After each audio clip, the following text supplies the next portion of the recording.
same thing Josh said. Take that catch. It sounded like a good one to me. You mentioned, before the SEC tournament, that you were thinking about Chris Warren and the way he played against you the first time. And you mentioned Kemba Walker. We didn't ask you about him, but you brought him up. Is that you got that animosity still harboring that toward him right now? No, it's not no animosity. Kemba Walker, a great player. He's scoring punches. I just want to do a better job on him this time. He's going to score points, but I'm trying to make him work for everything he put up. In that first meeting, when you go back and look at the first meeting, what did you not do then that you want to do now? That's to try to contest all the shots. But when we played him the first time, we played 3 games in 3 days. So I was kind of worn out a little bit. That's still not an excuse, but I had no legs. I was tired. But Kemba Walker is a great player. It's going to be a tough challenge. DeAndre, when you look at Josh last year and how few minutes he played and what he's meant to the club this year, how would you describe it? Unbelievable. Josh's been great for us all year long.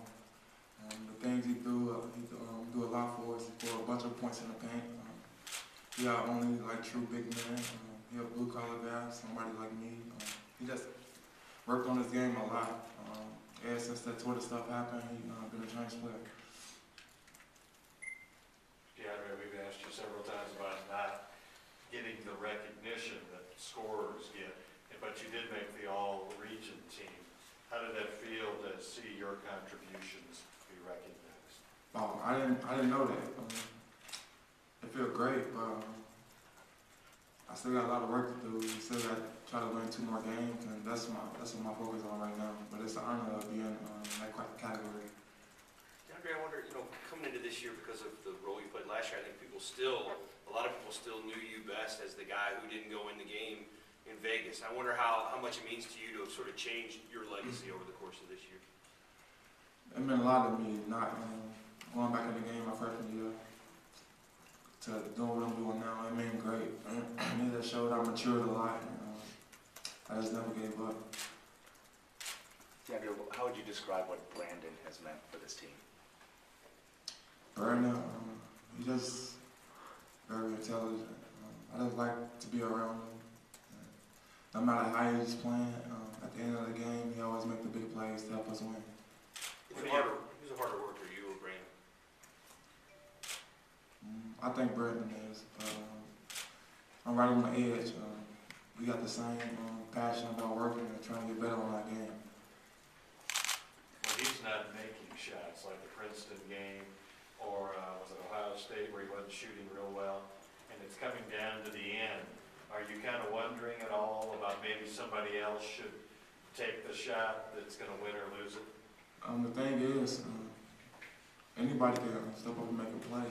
But Brandon, the ball always in his hands at the end of the game, and he's just happy to make the plays to win the game.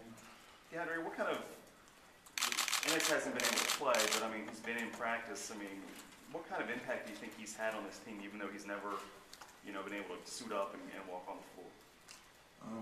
Ennis is just a lovable guy. He always makes us laugh. He's just a joy to be around, and I wish him the best of anything he do. But I mean, as far as team in practicing, has he made you guys better because of his presence in practice and what you guys have to do? Of course, he's unstoppable down low, hard to guard. I think he made Josh better. Do you get the sense that he's been, I know obviously he wants you guys to win, but, has there been a sense of, do you sense anything from him like, God, I wish I was out there, just wanting to be a part of this? Yeah, I know it is, but he won't admit it. It's hard for him to admit it, and I know it's tough for him, but it's just the way it is. But when you